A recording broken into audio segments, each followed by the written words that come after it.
அண்மை செய்தியை பார்க்கிறோம்.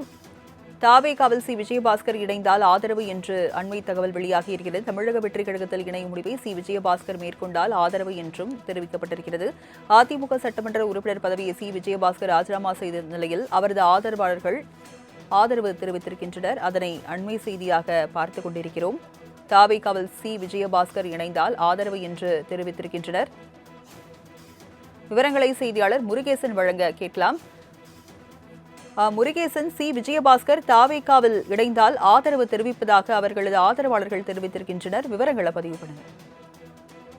ராஜலட்சுமி, புதுக்கோட்டை மாவட்டம் ராலிமலை சட்டமன்ற தொகுதி உறுப்பினர் பதவியை அதிமுக முன்னாள் விஜயபாஸ்கர் நேற்றைய தினம் ராஜினாமா செய்த நிலையில் தற்பொழுது புதுக்கோட்டை புதிய பேருந்து நிலையம் அருகே உள்ள தனியார் விடுதியில் அதிமுக உள்ளாட்சி விஜயபாஸ்கரின் ஆதரவாளர்கள் கூடி வருகின்றனர்.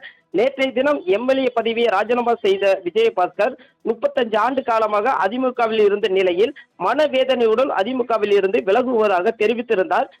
தமிழக வெற்றி கழகத்தில் முன்னாள் விஜயபாஸ்கர் தன்னை இணைத்துக் கொள்ளும் முடிவை மேற்கொண்டதால் அந்த முடிவை முழு மனதுடன் வரவேற்க அவர் காட்டும் அரசியல் பாதையில் தோள்கோடு தோள் நின்று பயணிக்க அனைவரும் உறுதுணையாக இருப்போம் என தீர்மானம் நிறைவேற்றப்பட்டது. இந்த கூட்டத்தில் வடக்கு மாவட்ட அதிமுகவில் உள்ள 24 ஒன்றிய செயலாளர்களின் 18 ஒன்றிய செயலாளர்களும் 8 நகர செயலாளர்களில் 6 நகர செயலாளர்களும் 40 மாவட்ட நிர்வாகிகளும் 5 மாநில நிர்வாகிகளும் பங்கேற்றுள்ள நிலையில் மொத்தம் 5 தீர்மானங்கள் நிறைவேற்றப்பட்டுள்ளது. தமிழ்நாடு முதலமைச்சர் ஜோசப் விஜயிடம் முன்னாள் விஜயபாஸ்கர் தாவேகாவில் இணைவதற்கான நேரம் கேட்கப்பட்டுள்ளது.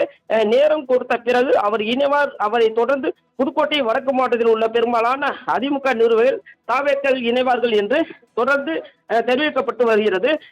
தொடர்ந்து கட்சியிலிருந்து நிர்வாகிகளை நீக்கி வரும் அதிமுக பொதுச் செயலாளர் எடப்பாடி பழனிசாமி விரைவில் அவரது பெயர் அந்த கட்சியிலிருந்து நீக்குவார் என்று கட்சியின் நிர்வாகிகளிடம் பேசப்பட்டு வருகிறது. ராஜலட்சுமி,